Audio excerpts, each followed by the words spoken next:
It is a beautiful Saturday morning. Good time to go kayaking. So I am just exiting the Birs, which is a very small river which flows into the Rhine, and getting out onto the Rhine. I got some new paddles here. Let's see how they do against the current. It's still pretty early, so it's pretty quiet out. Although with the Euro Cup going on, it's actually fewer people, less traffic than I'm used to seeing out here. Oh, this paddle is way better. Can actually make some headway against the current. So this is at this point, the Rhine flows kind of east to west, so this is more or less the westernmost point in Basel and more or less in Switzerland. That is the hydroelectric power plant just up ahead. I think it's one of the reasons that electricity is pretty cheap out here. Let me just make this a little longer. There's also a pedestrian and bicycle pathway over that where you can cross. I use it quite often to go to work. It's pretty nice. So let's do a little tour downstream. So this is Biersvelden here, the end of it, where the Birs empties out. And this beach here, once it gets a little bit later in the day, is going to be absolutely packed with people, especially when it gets really hot. People come out here, lay around, jump in the water to cool off, have barbecues. There's also a little cafe over there where you can buy some little tapas kind of stuff, and you can have an Aperol Spritz. It's really nice. You can see there how much the Roche Towers dominate the landscape. That's the slightly shorter one is Building 1, and the taller one is Building 2. Very nice view of the city from there. This is the westernmost of the 5 bridges in Basel. This is the Schwarzwaldbrücke, the Black Forest Bridge. I forgot to mention, but when we were looking over there at the hydroelectric power plant, the Black Forest was in the background. These barges up ahead, I'm not sure if it's the same one or some very similar ones. But they have this open water music festival, where they float during the summer. It's just a summertime thing where they float a big barge, onto the Rhine, and they take musical acts and ferry them out there, and they have these free concerts on the Rhine. And then these barges will come by because everybody's congregated on the shore, and the barges will sell beer with a net on a stick. It's pretty fun. You can see the pedestrian walkway here with the person walking over it, and they have those murals, and the murals change up every now and then. They're really cool, they're really pretty. It's another way I often go to work.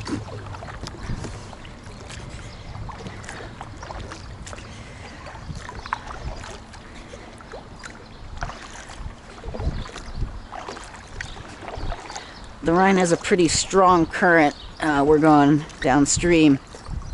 And it's actually pretty utilized for industry. You see a lot of barges here, like a lot of really big barges, ones that I'm surprised fit through the Mittelbrücke, which we'll see pretty soon.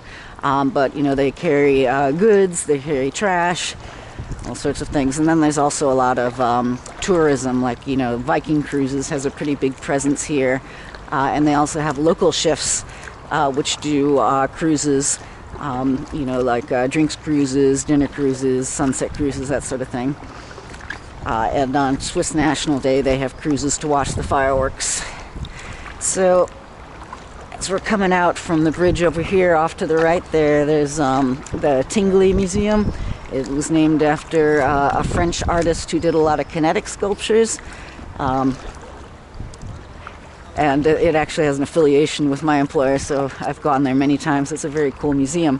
But the beach right in front of it, you see there, is a very popular launching spot for people to float down the Rhine with their Wickelfish. And so once again, later in the day, that is going to become crowded, and on any given warm summer's day, the Rhine is just full of people floating down, cooling off. And then downstream, past the Wettsteinbrücke up ahead, there's a sort of this area where they have all these pop-up cafes that are based off of shipping containers or campers. So you float down the Rhine, then you get off and once again have your wine, have your Aperol Spritz, etc.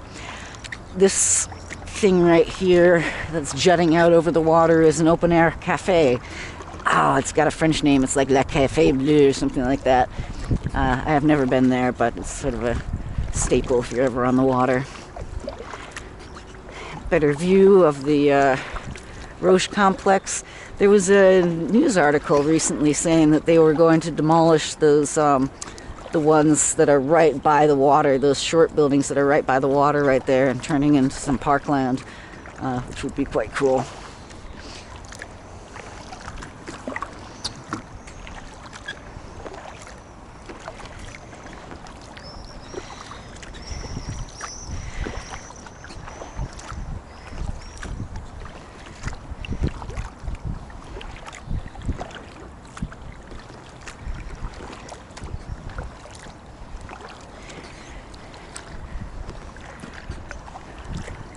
You get a lot of birds around here. Of course, you get the seagulls and you get the pigeons, but you also get, and I think those what these are, these tiny little European sparrows.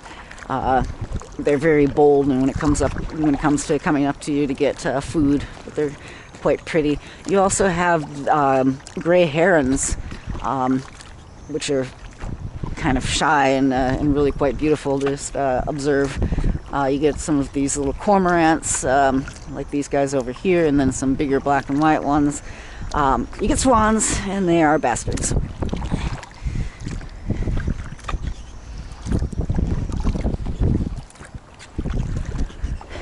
And ducks, just regular old mallards.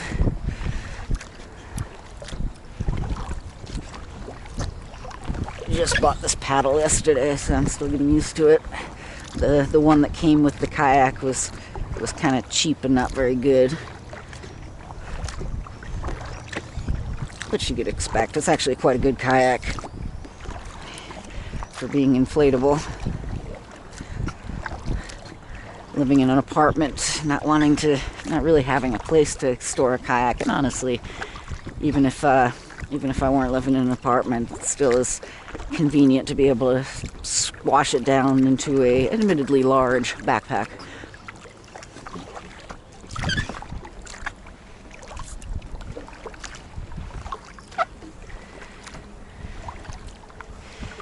Just a quiet, beautiful day. The heat of the day hasn't come yet. We had a heat wave for a while, and now we're kind of into more reasonable summer temperatures, mid to high 80s during the afternoon.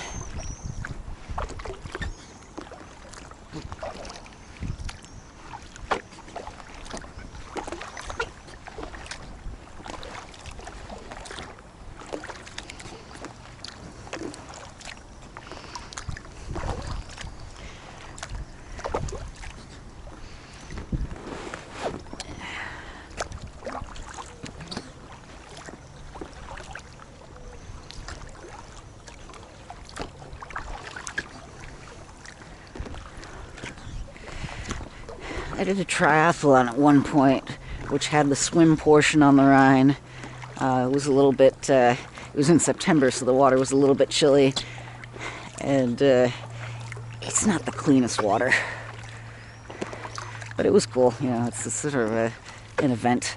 So up ahead, I'm not sure if it's showing up on the video, but you can see that there's a steel cable going across the water, and that is for the water taxis. There's a couple of water taxis up and down the river, and they attach to the steel cable and actually use the flow of the water, the flow of the current as their propulsion mechanism to go back and forth. Once again, I've never actually taken one of those because the bridges are so convenient.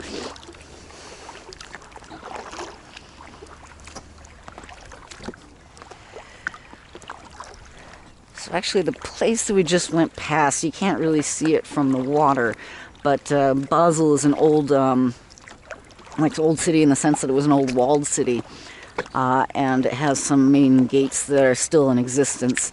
And the one just behind us, near Brisfelden, is the St. Albans Tor, the St. Albans Gate. And they still have a fair amount of the old city wall there. It's really quite lovely and cool to go see. There are a couple more of them. There's the Sprallentor, which you can't see at all. it's a fair ways off of the water, which is a cool old landmark. And then up the river quite a way, there's the St. Johan's Tor, the St. John's Gate, and it gives the name to the whole area. And the bridge, the Johanniterbrücke, which is the second easternmost. So there's a water taxi right there. Up ahead, the sort of flat-looking thing.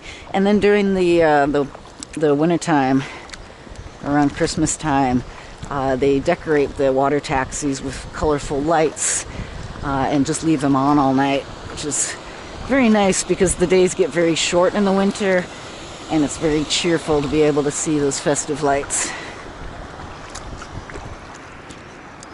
There's been a lot of construction going on the shore, and I'm not sure if that's related to, we've had some flooding, a fair amount of flooding in the past few years. You know, climate change and everything is with the glaciers melting and unusually heavy rains.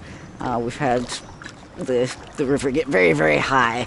So I'm not sure if they're repairing damage that was done at the time, or if they're shoring things up to prepare for more flooding, or both.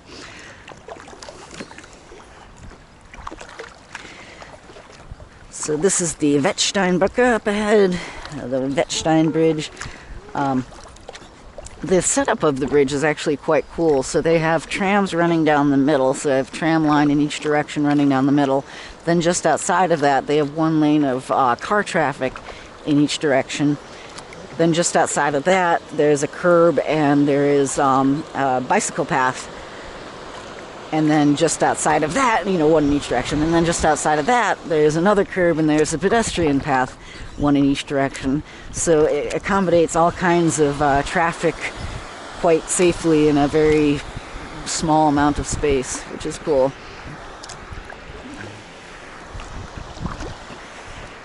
Just past it, you can see the sort of that twin spire cathedral, which before Roche built the towers was sort of the dominant feature of the landscape. That is the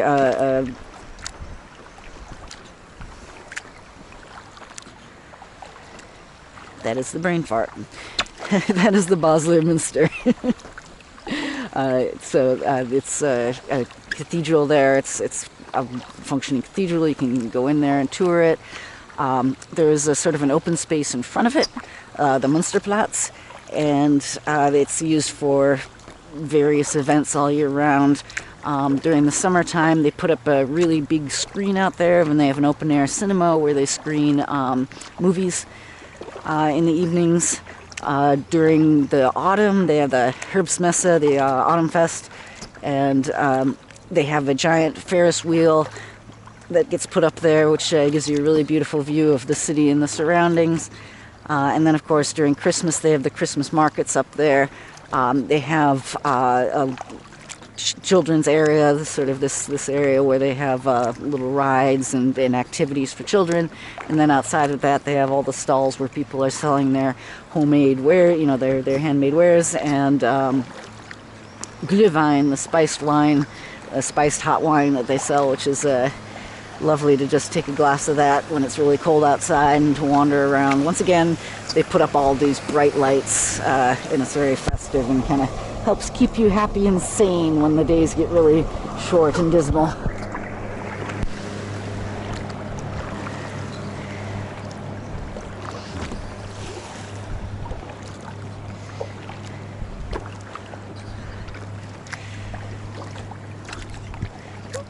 Wakey wake. Yeah.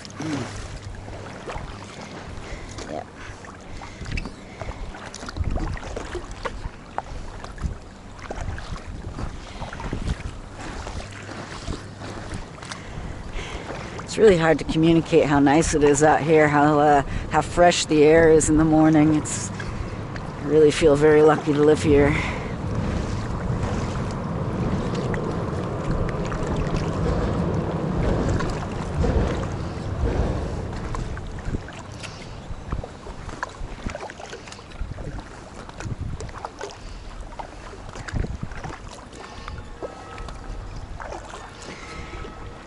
And as you get closer, you can see the detail of the roof of the Munster. These cool old colored tiles. Get in, drive me, make yourself fit, dragon boat. Punkt ch. Yep.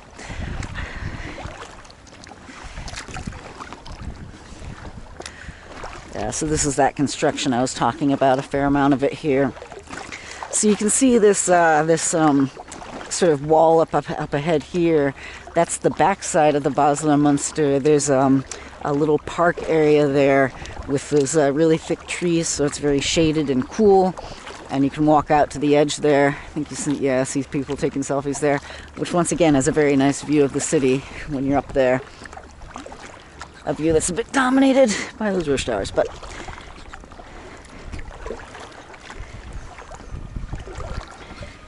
and this is another water taxi here on the other side. This is the docking on this side. There's a seagull. There's not enough wind to kind of pull out that flag, but that flag up there is the coat of arms. It's the Basel city flag, and that's the symbol that's on their coat of arms. I call it the flaccid chess piece. I've been told it represents a bishop's staff.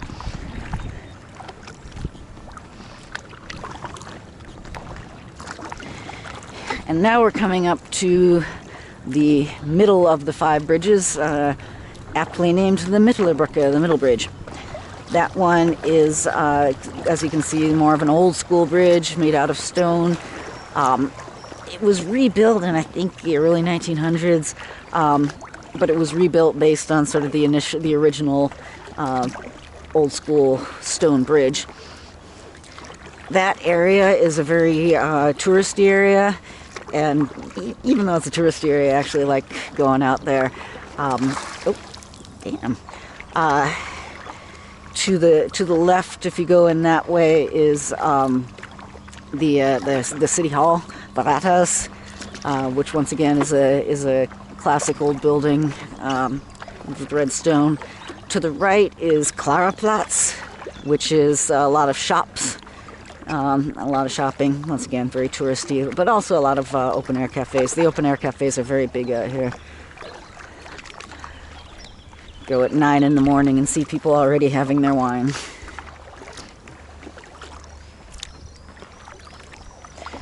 And this is another place that gets lit up during the winter. During the winter, the Mittelbrücke in particular, they string up these really big, long strings of light. And it just lights up the whole area, very bright and cheerful. They also put a little big snowball on top of that, sort of the main cap in the middle of the bridge. They put a big old snowball on top of it, so it looks like one of those hats with the puffball on top. At the moment, because they have the Women's Euro Cup going on right now, it's very, very big here. If you went up onto the bridge, you would see that they have footballs, soccer balls, painted on the bridge, and very, realistic sort of 3D ones. It's quite cool. And a lot of the traffic signals, like the green for the pedestrians to walk is a woman kicking a soccer ball. So that's one of the barges I was talking about. You can see it fitting underneath. There are locks up at the power station that they have to go through, and there it gets really tight. I've been to watch them going through the locks, and they are scraping the sides.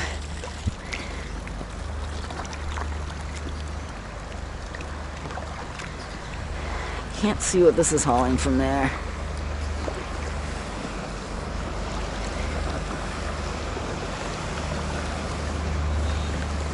The Chantal. Yes, that is one thing I forgot to mention. So when I was pointing at the hydroelectric power plant, just past that is Germany. And if you go a little bit farther down this way, you'll get to France. Basel kind of we're going to get some wake. Basel kind of sticks up right in the middle with sort of France over here and Germany over here. And so it's sort of this Dreiländer, this three countries region, and it kind of embraces that identity for itself. They have a number of events that are, Dreiländer. They have very famously the Dreiländer Lauf, which is a three countries run, which is marathon, half marathon, 10K, and all three of them go through three countries, go through Switzerland, France, and Germany. I've done that a few times. My knees will not be compatible with marathons anymore, but I do the 10K. This is Schifflande. This is one of the big areas where they launch tourist ships and the like. Although up ahead is the Johannesburg, and just past it you can see two big ships, like cruise ships there, big for Rhine standards. You can see one of the taxis going across right now, and those are, the Viking or the like. You often also see, the person with the Viking sign on a stick taking the tourist groups through the city when you're walking around. This is the I'm not going to even try. I'm going to butcher the French. It's the Three Kings. It's the Three Kings. It's a big. It's one of the kind of more. It probably is the swankiest of the hotels. I have never stayed there. I'm not very swanky. But the big swanky hotels are that and the Pullman, which I've never stayed at, but I have gone to conventions in. So let's call that good for the tour. And let's see if I can actually make some upstream progress, because if I can, I'll just have to get out. But the Rhine does have a very strong current. It's a little bit less strong at the edges, so I'm going to try to get back here. But anyway, I was just taking a nice little kayak on a Saturday morning, and I wanted to take you along for the ride because this is a city that I very much love. I feel very lucky to live here.